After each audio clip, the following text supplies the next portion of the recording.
China is building a fortress against coronavirus, one that extends beyond its borders.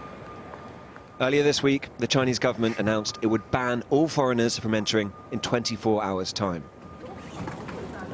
We raced to get from Seoul in South Korea back home to Beijing. Your temperature has to be below 37 degrees to board, and they keep checking. Flying to another country is now like travelling to another reality.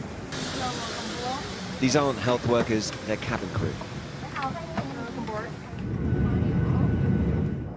Another temperature check mid-flight.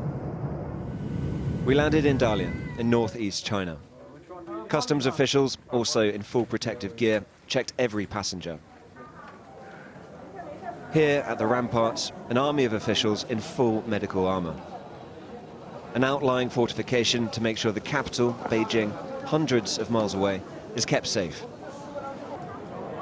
Every passenger was tested for COVID-19, including our producer, Michael Greenfield. Swabbing the back of the throat, then the back of the nose. It is as uncomfortable as it looks. We made it onto Chinese soil 4 hours before the ban on foreigners came into effect.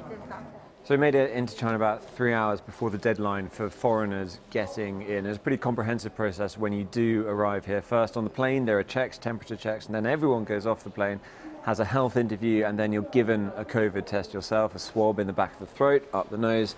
My eyes might have watered a little. And now we're waiting to hopefully reboard the flight back to Beijing and people don't have symptoms. I've got a seat number here. That was my seat on the plane. This is where I'm sitting. Everyone's being told to sit apart. We've been given a meal. But they are taking this extremely serious. It's a very, very thorough, quite actually an impressive process. But we would not be going to Beijing, a new policy. Instead, we were bused to a local hotel, requisitioned by the Chinese state, where we'd be quarantined for 2 weeks.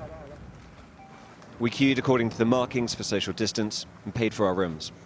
The rate included meals, delivered 3 times a day, left outside our door.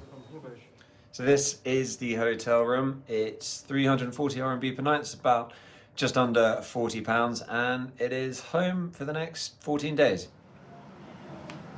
The next day, our COVID-19 tests came back negative. Inaction and cover-up marred China's response to the outbreak inside its borders. Now the virus is a foreign menace. They'll go to every length to keep it at bay. Tom Cheshire, Sky News, Dalian.